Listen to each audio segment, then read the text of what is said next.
Intip ilmu dalam Aura Pagi. Baik, seperti biasa, setiap pagi kita akan kongsikan Aura Pagi. Ya, untuk pagi tu macam biasalah kita ada ajak topik kita lagi-lagi lah untuk bulan Ramadan. Dan untuk pagi tu kita akan bersama dengan berbahagia Ustazah Hajah Rogayah binti Haji Cik. Assalamualaikum. Assalamualaikum. Waalaikumsalam warahmatullahi taala wabarakatuh. Alhamdulillah. Cindy dan Uji. Ya. Ya, suara kita dua. Alhamdulillah. Baru terang bunyi soalan Ustazah. Ustazah, Alhamdulillah, jelas. Ustazah, saya tu nak nanya Ustazah. Hari tu kan udah 14 Ramadan lah. Ya, Kita dah pergi bazar Ramadan ke belum? adalah juga. Adalah juga. Ada Sekali juga. dua kali aja Ji. Sama lah kita. Alhamdulillah. Jadi artinya saya lagi belum pecah lagi. Biasalah Belum nak jadi jenguk. ajak lalu. Dari Ustazah perkongsian kita bersama untuk pagi Rabu tu, larangan membazir. Sesuai dengan tajuk kita. Silakan. Ya, baik. Betul-betul. Terima kasih Andy dan Uji yang bertugas pada pagi esok kita dua ya. Alhamdulillah. Bismillahirrahmanirrahim. Assalamualaikum warahmatullahi taala wabarakatuh. Para pendengar Sarawak FM yang dirahmati Allah Subhanahu wa taala. Larangan membazir, topik kita pada pagi esok.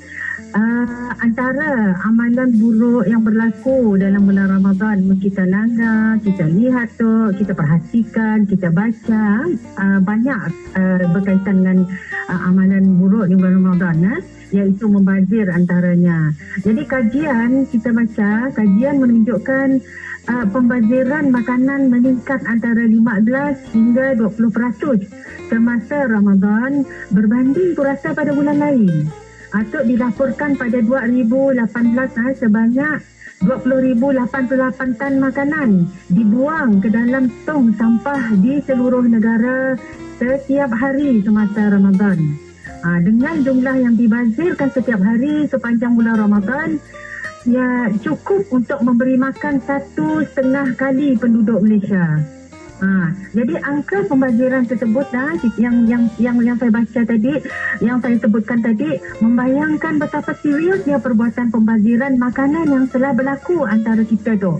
Jadi sedangkan amalan pembaziran bercanggah dengan falsafah berpuasa, dan golongan pembazir ialah saudara syaitan.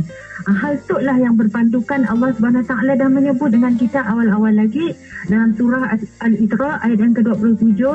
A'udzubillahi minasyaitonirrajim. Innal mubazzirina kanu ikhwanas syayatin wa kana syaitanu lirabbih kafura. Sesungguhnya orang yang membazir itu adalah saudara-saudara syaitan. Sedangkan syaitan itu pula adalah makhluk yang sangat kufur kepada Tuhannya. Tuan-tuan dan puan-puan, kita langgar dalam tafsir Al-Muyassar, Kementerian Agama Saudi Arabia juga menyebutkan sesungguhnya orang yang melakukan pembaziran itu dan membelanjakan hartanya dalam maksiat kepada Allah Subhanahu wa taala, mereka tu menyerupai dengan syaitan-syaitan kerana menyerupai dalam hal keburukan mereka, kerosakan dan maksiat yang dilakukan. Dan syaitan ni sangat banyak kufurnya dan keras pengingkarannya terhadap nikmat Allah Subhanahu wa taala. Moga kita dijauhi perkara tu.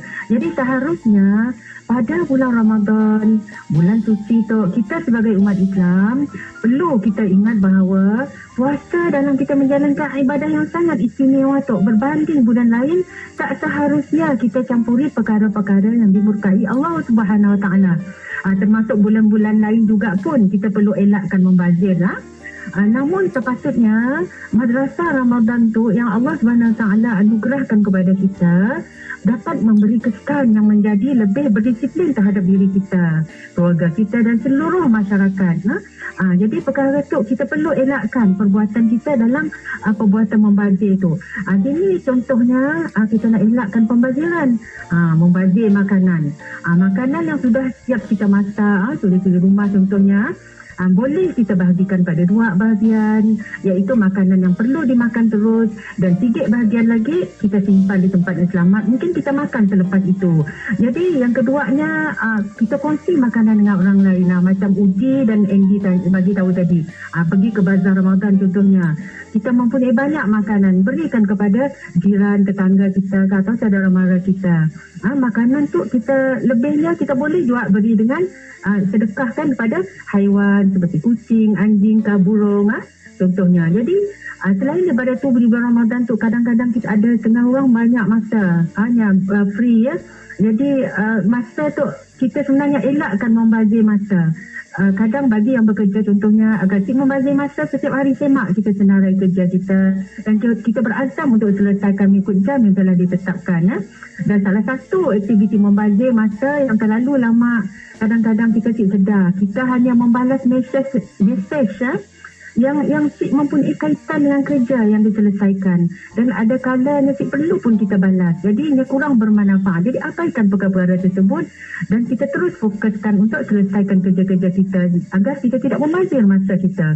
Dan sebenarnya banyak lagi yang lain, contohnya elektrik, air, sumber tenaga yang diguna, kita perlu pembaziran tu, maka kita elakkan. Kita anggap yang kita kadang-kadang anggap mudah aja, tapi kesannya sangat besar pada kita, diri, keluarga dan juga negara kita tu lah, dalam ekonomi kita sekarang tu. Jadi elakkan membazir agar kita tidak tergolong sebagai saudara-saudara syaitan. Jadi diajaklah untuk pagi tu, larangan dalam Islam larang kita untuk melakukan pembaziran. Jadi Andy, rasanya cukup tu ajak untuk pagi tu. Barakallahu fikum.